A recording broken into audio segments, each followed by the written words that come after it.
አድማጮቻችን ወርቁ አያሌው ነኝ ከዚህ ከሲአይቲአር 101.9 ኤፍኤም ቫንኮቨር ቢሲ ካናዳ የሹክሹክታ ሬዲዮ አዘጋጅ። አሁን በመስመር ላይ አባታችን ቀሲስ ፍሬው ዘገየ ይኖራሉ። ቀሲስ ፍሬው ዘገየ የመድኃኔዓለምና የጸንያ ቅድስት ድንግል ማርያም ቤተክርስቲያን በቫንኮቨር አባት ናቸው። ጤና ይስጥልኝ ወንድማችን፣ እንዴት አፈርክ? እንዴት አመሸህ?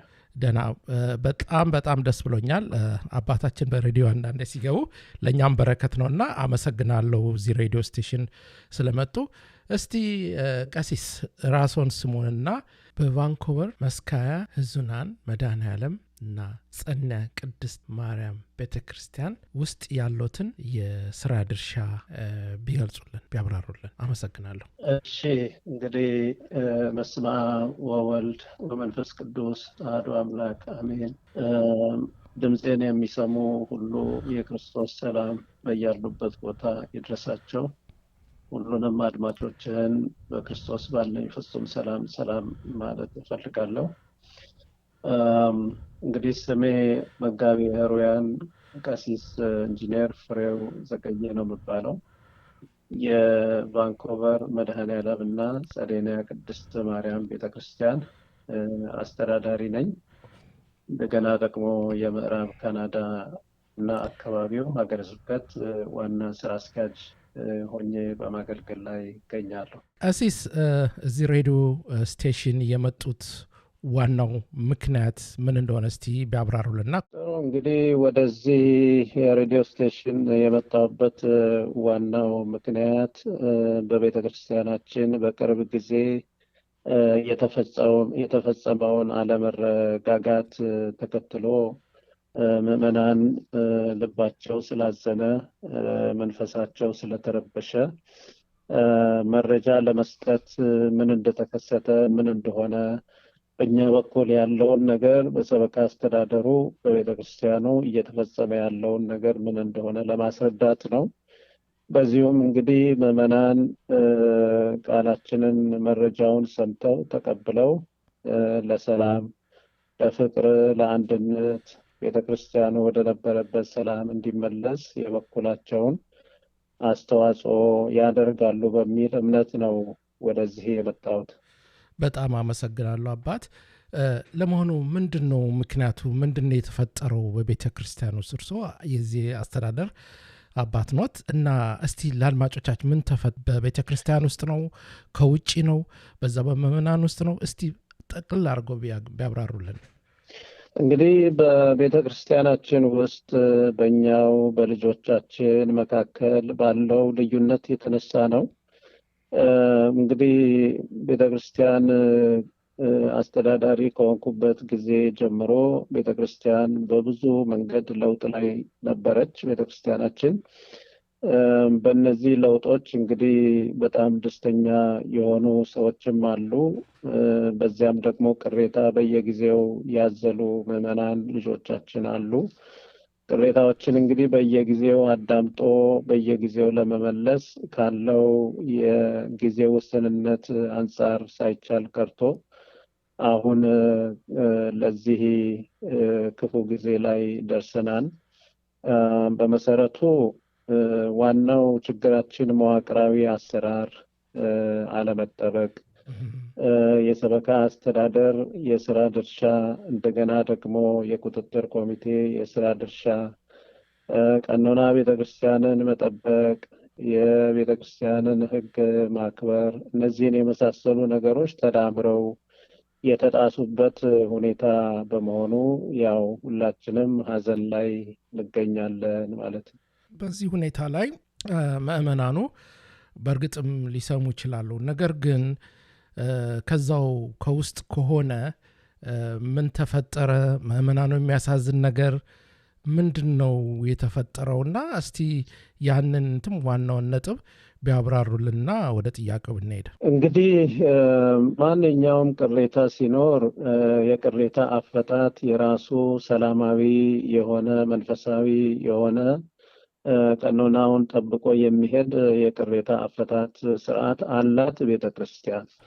ነገር ግን ወንድሞቻችን በቁጥጥር ኮሚቴ የሚሰሩ የቤተክርስቲያን ልጆች በእነሱ አመለካከት ምናልባት ጥሩ በሚመስላቸው ነገር ግን ዋናውን የቤተክርስቲያን ማዕከላዊ አስተዳደር የጣሰ ተግባር በመፈጸም ኦክቶበር 5 2025 ዓመተ ምህረት በመድረክ ላይ አውደ ምሕረቱን በመዳፈር እንግዲህ በዕለቱ ሰበካ አስተዳደሩ የማይፈቅደውን መልእክት በማስተላለፍ በራሳቸው ተነሳሽነት ጠቅላላ ጉባኤ እናደርጋለን በማለት የጀመሩት ጉዞ አሁን በፍጹም እንግዲህ ከቁጥጥር ውጭ ሆኖ ፍጹም አመፅን የተላበሰ ሆኖ ነው የሚታየው።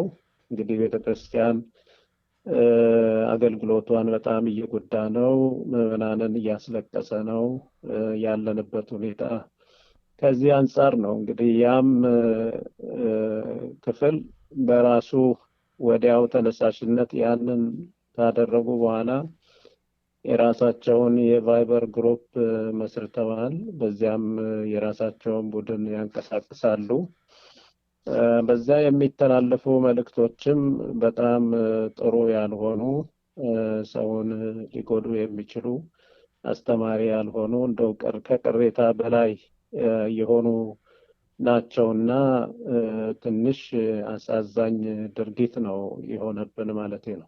የቁጥጥር ኮሚቴ በመጀመሪያ ለጉባኤ ከማሳወቁ በፊት ለሰበካ ጉባኤውም ወይንም ለቤተ ክርስቲያኑ ኃላፊ በቅድሚያ ሪፖርት ማድረግ አለባቸው ፍቃድ እንዲሰጥ እና በመተዳደሪያ ደንቡን በመጥቀስ ይሄን ቢያብራሩልን። እውነት ነው እንግዲህ የመተዳደሪያ ደንብ አለን። በመተዳደሪያ ደንብ መሰረት የጠቅላላ ጉባኤ ጥሪ የሚደረገው በሰበካ አስተዳደር ነው። መተዳደሪያ ደንቡን አንቀጽ 4(2) አንቀጽ 14(1) 14(1) 14(2) እነዚህ ሁሉ የጠቅላላ ጉባኤ ጥሪን የሚመለከቱ በሰበካ ጉባኤ የሚደረጉ ጥሪዎች ናቸው።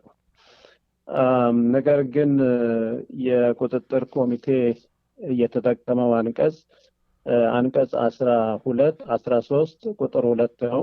የኦዲተር ተግባርና ኃላፊነት በሚለው ላይ ላይ የተጠቀሰውን ቃል ነው በሚፈልጉት መልኩ ነው የወሰዱት።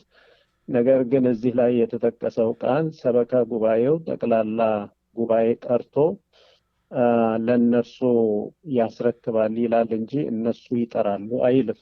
እንደው ቃሉን ባነበው ቢፈቀድልኝ። እሺ። ላይ እንደዚህ ይላል።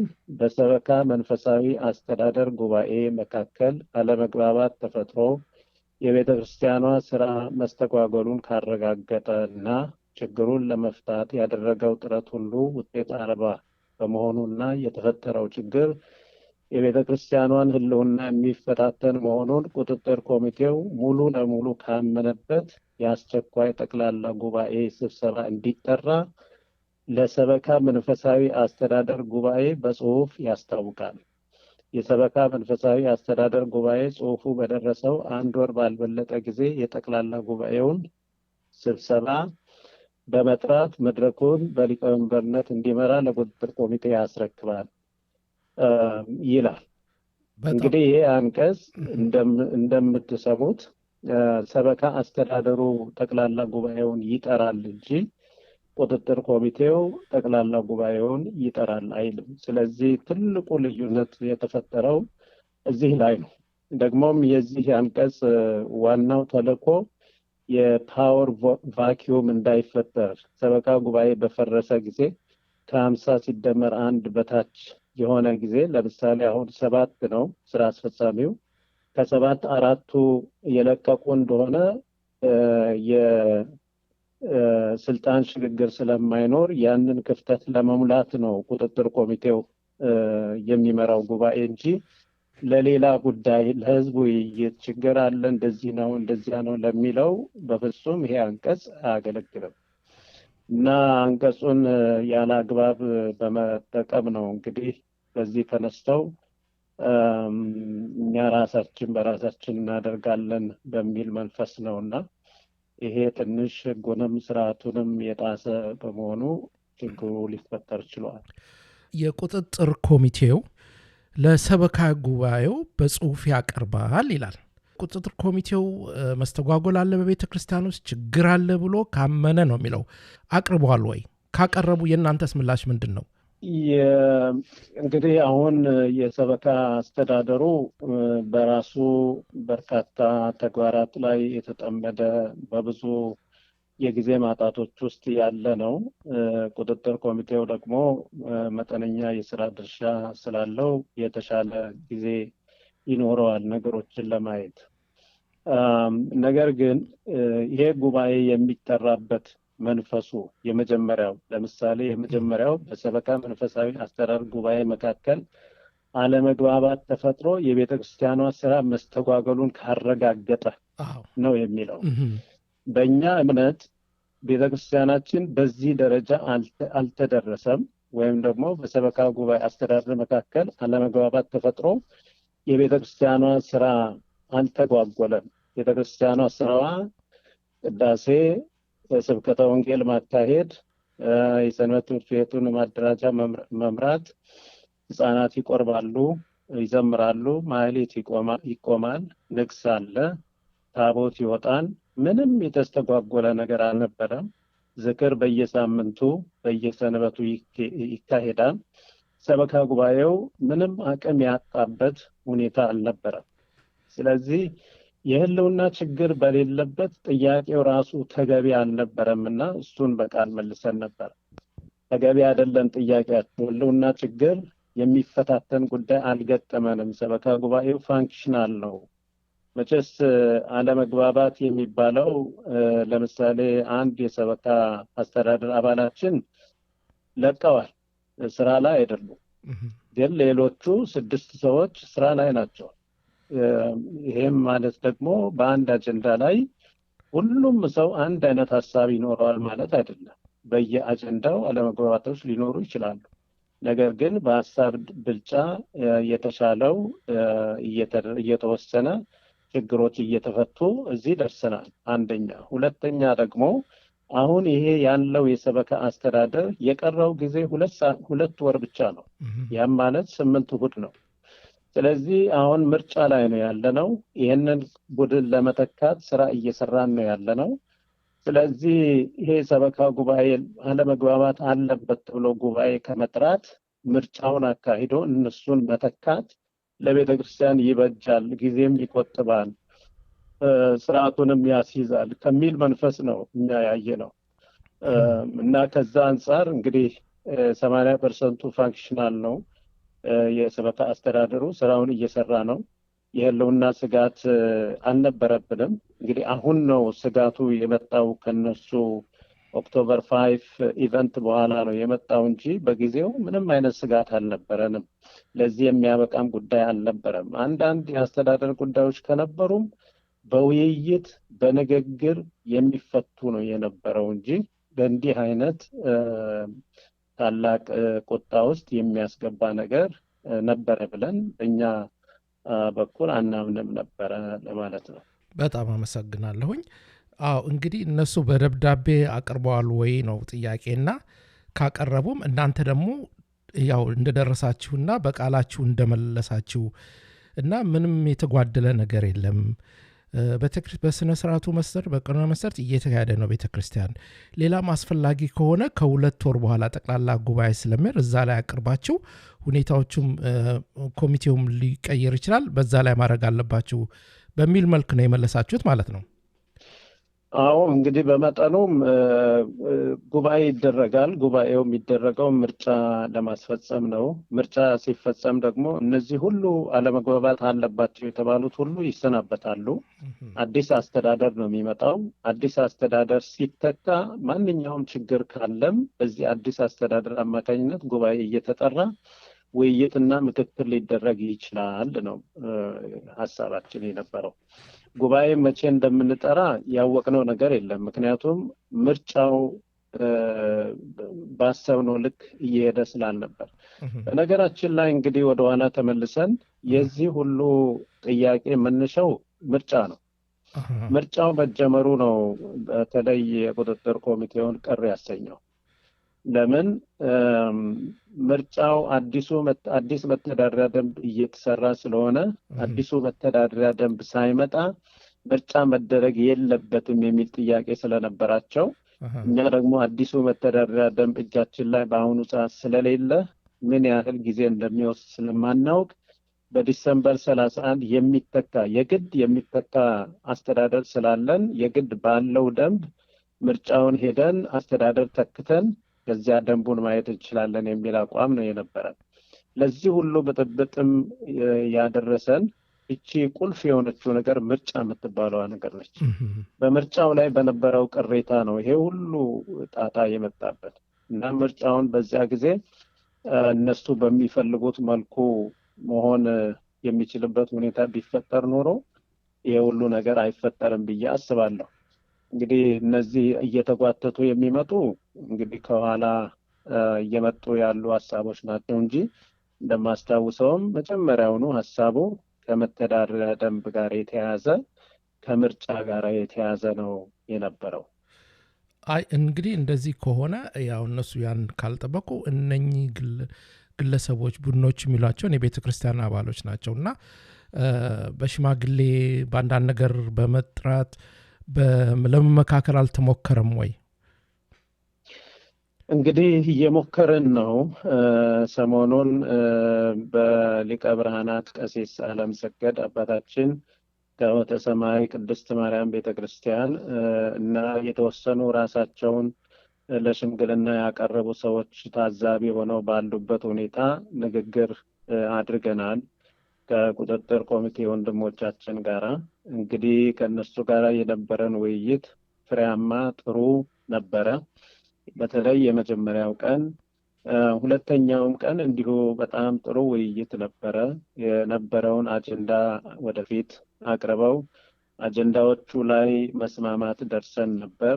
ነገር ግን የነገው ጉባኤ በሰበካ ጉባኤ የታገደ በመሆኑ እሱን እንዲሰርዙት የተጠየቀውን ጥያቄ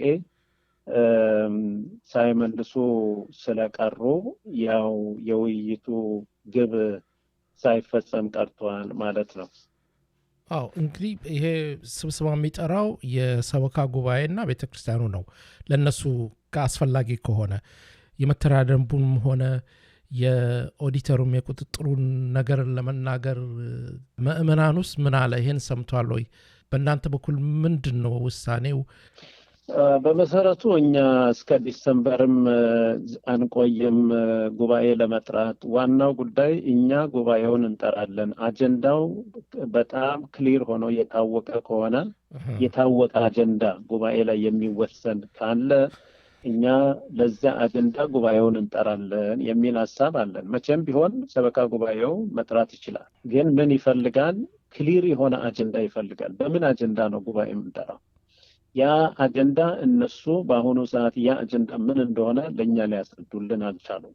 እንግዲህ እኛ የማናውቀው አጀንዳ ነው እነሱ ያላቸው። አንድ የሚነግሩን ያለው መተዳደሪያ ደንብ ጉዳይ ነው። መተዳደሪያ ደንብ ደግሞ ሚስጥር አይደለም። በአንድ ጊዜ ለሕዝብ የሚቀርብ ጉዳይ አይደለም። ለምልዓተ ጉባኤ የሚቀርብ ሳይሆን መጀመሪያ ድራፍቱ ተሰርቶ ከዚያ ወደ ሰበካ ጉባኤ መጥቶ ውይይት ተደርጎ ከዚያ በኋላ እሱን ሲያልፍ ወደ ሴክሽኖች ሰንበት ትምህርት ቤት ይሄዳል። እዛ ውይይት ይደረጋል። ወደ ካህናት ጉባኤ ይሄዳል። እዛ ውይይት ይደረጋል። ከዚያ ወደ ህዝቡ ይበተንና በኢሜይል በምንም ህዝቡ ደግሞ ያንን ተወያይቶ የምክክር ጊዜ ተዘጋጅቶለት በየሰንበቱ እየመጣ አስተያየቱን እያቀረበ አስተያየቱ ተደምጦለት የሁሉ አስተያየት ተካቷል የሚል እምነት ሲኖር ጉባኤ ተጠርቶ ለማጽደቅ ጉባኤ ተጠርቶ ይጸድቃል። አሁን ይሄ ሁሉ ፕሮሰስ ሳይካሄድ ሰበካ ጉባኤውም አላየውም ደንቡን፣ ሰንበት ትምህርት ቤቱም አላየውም ደንቡን፣ ካህናትም አላዩትም ደንቡን። በሚስጥር የተያዘ ደንብ እነሱ በጠቅላላ ጉባኤ እናጸድቃለን ብለው አሁን ጠቅላላ ጉባኤውን የጠራችሁት ለምንድን ነው ስንላቸው መተዳደሪያ ደንብ ለማጽደቅ ነው የሚሉን። እንግዲህ መተዳደሪያ ደንብ ማጽደቅ ከሆነ አካሄዱ ልክ አይደለም ነው። ስለዚህ ወደ ኋላ ተመልሶ ለህዝቡ ግልጽ ሆኖ ውይይት መደረግ አለበት። እያንዳንዱ የተቀየረው ምን እንደሆነ እና የመተዳደሪያ ደንብ የሚሻሻልበት ሁለት መንገድ ነው በእርግጥ ያለው። አንደኛው መንገድ መተዳደሪያ ደንብ አንቀጽ 16 2 ላይ ደንቡን ስለማሻሻል እንዲህ ይላል። ይህ ደንብ በየጊዜው እየተሻሻለ ስራ ላይ ይውላል። ይሁን እንጂ ከአባላት 2/3 እንዲሻሻል የተስማሙበት ጉዳይ በጽሁፍ ከጠየቁ በጉባኤ ታይቶ እንዲሻሻል ሊደረግ ይችላል ይላል። እንግዲህ እዚህ ላይ እንደምታየው 2/3 አባላት የቤተ ክርስቲያን አባላት እንዲሻሻል በጽሁፍ ከጠየቁ ተስማምተው በጽሁፍ ከጠየቁ እንዲሻሻል ሊደረግ ይችላል ነው የሚለው ደንቡ ራሱ። ሁለተኛው መንገድ ደግሞ ሰበካ ጉባኤው የጠቅላላ ጉባኤ ውይይት አጀንዳ ስለሚያቀርብ በራሱ ተነሳሽነት በሰበካ ጉባኤ ውሳኔ ተስማምቶ 2/3 የሰበካ ጉባኤ አባላት ተስማምተው ይሄ አንቀጽ ቤተክርስቲያንን ይጎዳታል፣ ይስተካከል ብለው ወደ ጠቅላላ ጉባኤ ወስደው አጸድቀው የሚሻሻለውን ከዚያ በኋላ ያ የሚሻሻለው ተሰርቶ እንዲመጣ ይደረጋል። ስለዚህ አሁን እነሱ የመረጡት ከሁለቱም አንዱንም አልመረጡም። ወይ በአባላቱ አልተጠየቀም፣ ህዝቡ ምዕመኑ አልጠየቀም፣ ወይ ደግሞ ሰበካ ጉባኤው አላመነበትም። ስለዚህ ሆኖም ግን ግፊቱ ከቁጥጥር ኮሚቴ በጣም በዝቶ ስለመጣ ሰበካ ጉባኤው የግድ አብዞርብ አድርጎ ያንን ተቀብሎ ወደፊት መግፋት ነበረበት። ስለዚህ ሰበካ ጉባኤ ጥያቄውን ተቀብሎ እንግዲያውስ እኛ በምንሰጣችሁ መመሪያ ሰርታችሁ ታመጣላችሁ፣ አይተነው የሚሻሻለው አንቀጽ ተገቢ ከሆነ ወደ ጠቅላላ ጉባኤ እንወስደዋለን የሚል ነበረ ሐሳቡ። ነገር ግን በዚህ ሐሳብ ኮሚቴውን መድበን ስራ ላይ ካረግናቸው በኋላ እነሱ በሐሳቡ አልተስማሙም። እኛ ለሰበካ ጉባኤ አናቀርብም ብለው እንግዲህ ለብቻቸው ሲሰሩ ቆዩ። ከመደብናቸው 8 ሰዎችም 3ቱ ቦታው ላይ ለቀቁ። ሌሎቹም 1-2ቱ ኦን ኤንድ ኦፍ የሆኑ ስራውን በአግባቡ ሳይሰሩት ቀርተዋል። የተወሰኑት እንግዲህ አሁን እንደምንሰማው ጨርሰናል ብለዋል።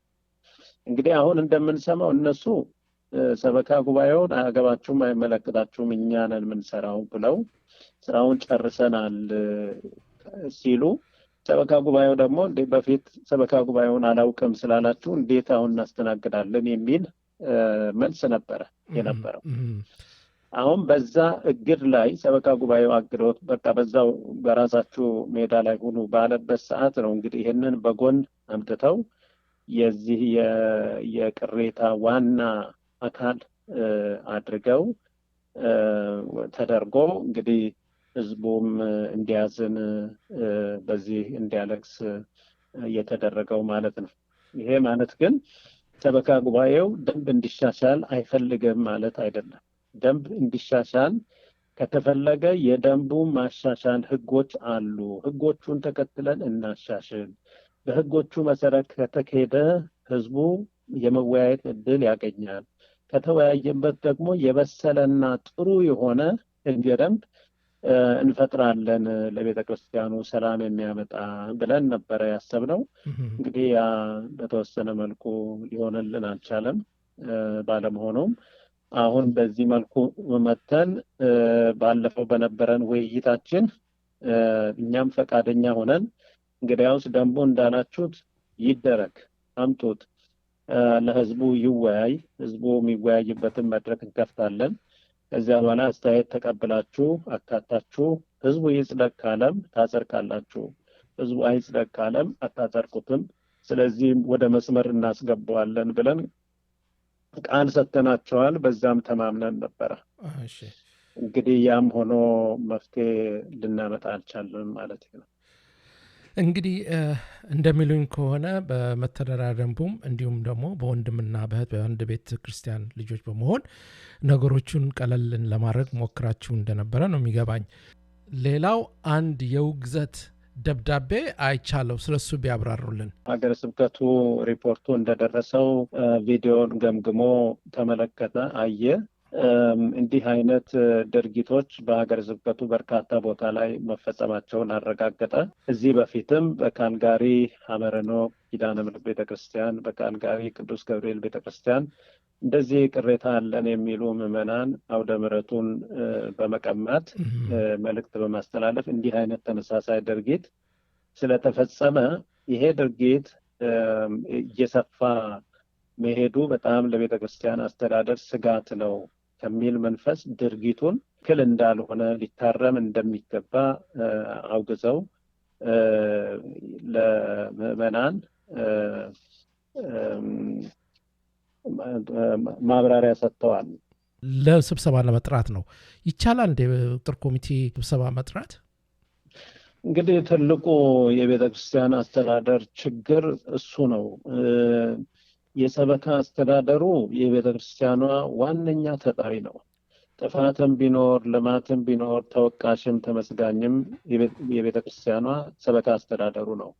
መንግስትም የሚያውቀው የሚጠራው የሚወቅሰው ታክስ የሚያሰራው ሰበካ ጉባኤ አለ ብሎ ነው። በቢሲ ሬጅስትሪ ቤተክርስቲያንን ወክሎ ስሞቹ የተዘረዘሩት የሰበካ ጉባኤ አባላት ስም ነው። ሰበካ ጉባኤ የቤተክርስቲያኗ ወሳኝ አስተዳደር አካል ነው። ከጠቅላላ ጉባኤው በታች ከሰበካ ጉባኤው ጋራ እኩል የሆነ ስልጣን ወይ ደግሞ አገልግሎት አለን ብለው ማሰባቸው ነው ትልቅ ስህተት የሆነው እና ጉባኤ ለማንም በማንኛውም መልኩ አጀንዳው ከታመነበት ሰበካ አስተዳደሩ አጀንዳውን ካመነ ጉባኤ መቼም ይጠራል። አጀንዳ ካለ ጉባኤ ይጠራል። አጀንዳ ከሌለ ደግሞ ጉባኤ አይጠራም። ጉባኤ የሚያስፈልገው ለውሳኔ ነው፣ ለመወሰን ነው። ለምሳሌ በአንድ ጊዜ የዛሬ ዓመት ወይ 2 ዓመት ጉባኤ ጠርተን ነበረ፣ ልዩ ጉባኤ። ለምን? ቤተክርስቲያን ለመግዛት ብር ለማስተላለፍ ደንቡ ስለማይፈቅድልን መጠናችንን፣ ስለዚህ ያንን አውቶሪቲ ለሰበካ አስተዳደር ጠቅላላ ጉባኤው እንዲሰጥ ብለን በዚያ አጀንዳ ጉባኤ ጠርተን ነበረ። ስለዚህ እንደዚህ አይነት ንጹህ የሆነ አጀንዳ ሊኖር ይገባል ጉባኤ ለመጥራት።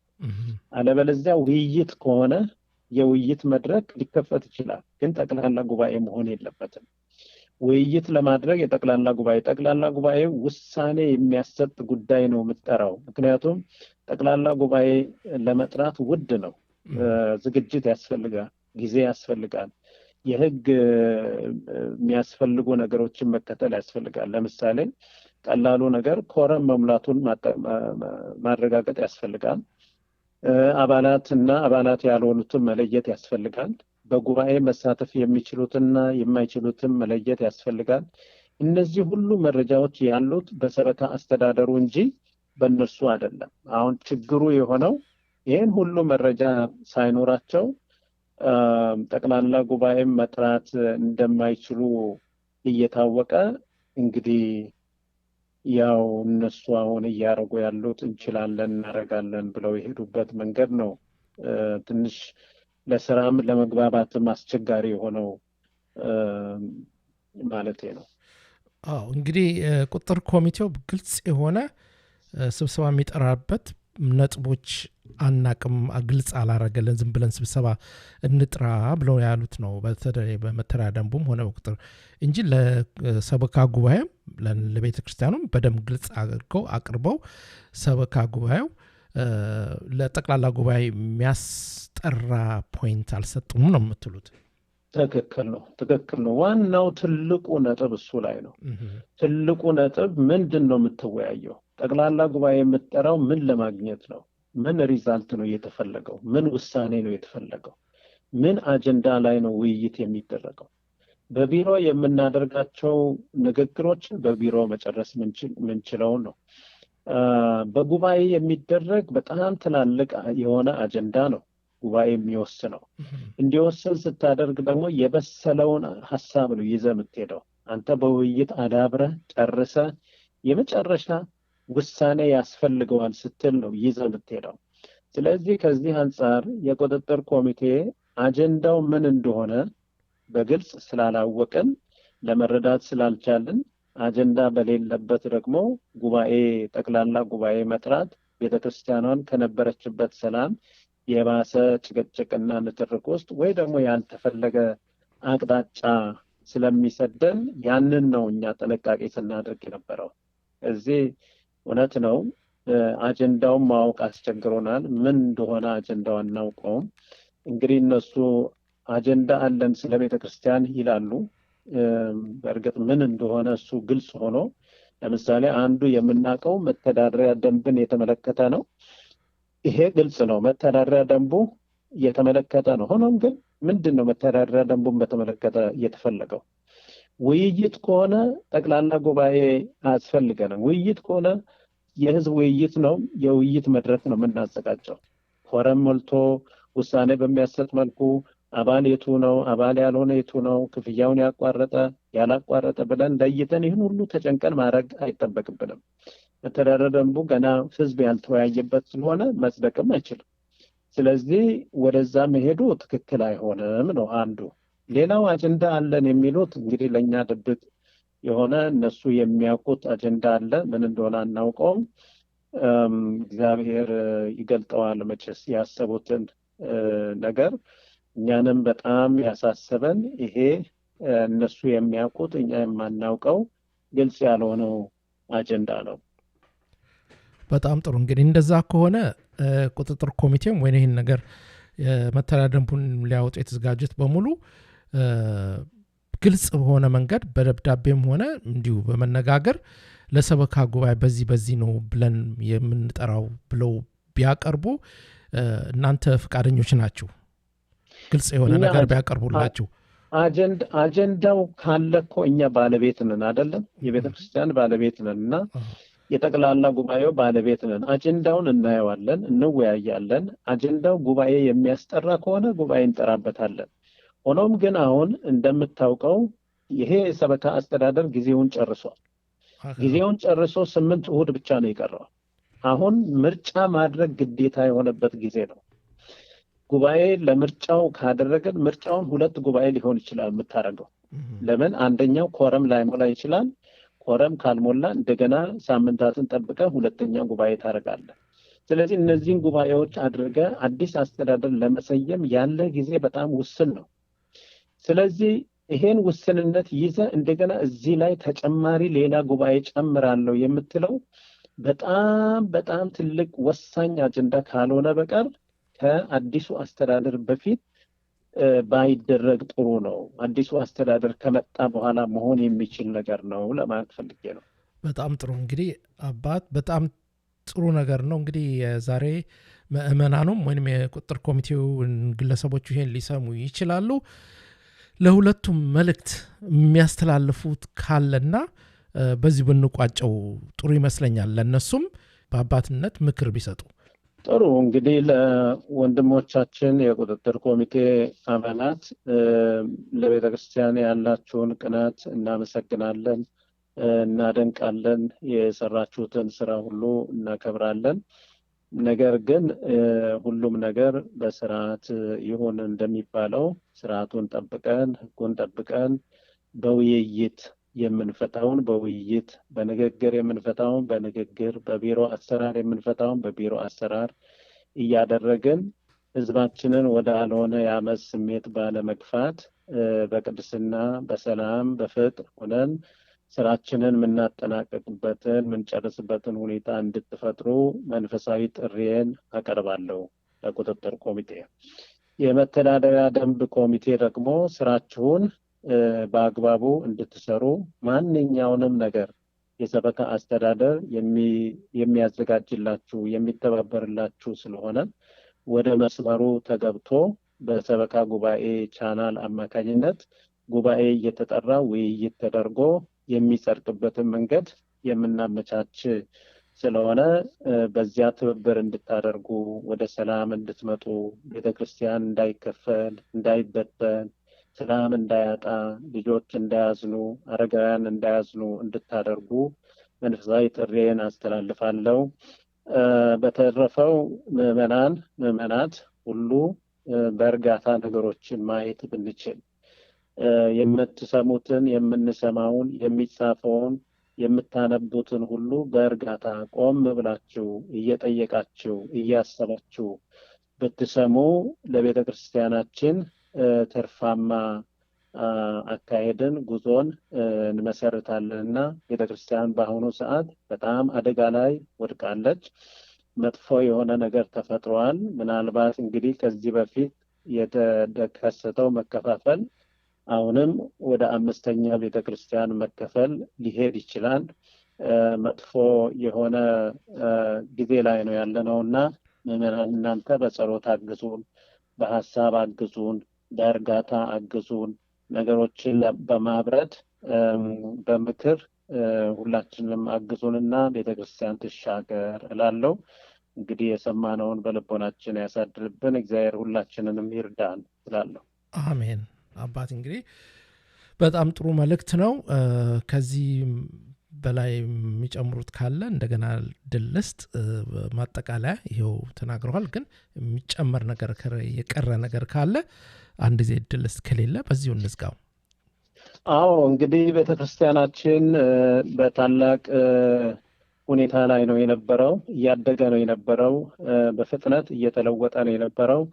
የምዕመናን ስብጥሩም ቁጥሩም በጣም ከፍተኛ ነው። የቦታ ጥበት እየገጠመን ነው። ፈጥነን ቤተክርስቲያን እንገዛለን ብለን እያሰብን ያለንበት ሁኔታ ነው። በዚያ ላይ ደግሞ ዘንድሮ የጥምቀት በዓልን ለአካባቢው አጥቢያ ቤተክርስቲያን የምናዘጋጀው እኛው ነን። ያንን ዝግጅት እያደረግን ነው። ታላቅ በዓል ነው። ብዙ ወጪ የሚጠይቅ ነው። ብዙ ተሳትፎ የሚጠይቅ ነው። ከፊታችን ደግሞ የመድኃኔዓለም በዓል አለ፣ ንግስ በዓል አለ። ይሄ ሁሉ ሰላምን የሚፈልግ፣ እርጋታን የሚፈልግ፣ ቀስታን የሚፈልግ፣ እሽታን የሚፈልግ፣ ፍቅርን የሚፈልግ፣ ሰላምን የሚፈልግ ስለሆነ እባካችሁን ምዕመናን ልጆቻችን እግዚአብሔርን አስባችሁ ወደ ሕሊናችሁ ወደ ልቦናችሁ ሆናችሁ ቤተክርስቲያን ሰላሟ ተመልሶ ወደ ነበረበት ቦታ ሄዶ ችግሮቻችንን በውይይት በሰላም በፍቅር እንድንፈታ ጥሪዬን አቀርባለሁ። እንግዲህ እግዚአብሔር ከሁላችን ጋር ይሁን፣ ልቦናችንን ይመልስልን፣ ሐሳባችንን ይባርክልን፣ ስራችንን ይቀድስልን። የሰራነውን ኃጢአት ስናቅ በድፍረት ሳናቅ በስህተት የሰራነውን ሁሉ ይቅር ይበለን። አሜን። እኔም በማወቅ ባለማወቅ ያጠፋሁትን ያስከፋሁትን ምዕመን ሁሉ ከልቤ ይቅር እላለሁ፣ ይቅርታም እጠይቃለሁ። የእናንተን ይቅርታ እጠይቃለሁ። እግዚአብሔር ከሁላችን ጋር ይሁን። አሜን። እግዚአብሔር ይስጥልኝ። አሜን። አመሰግናለሁ። እሺ፣ እግዚአብሔር ይስጥልኝ።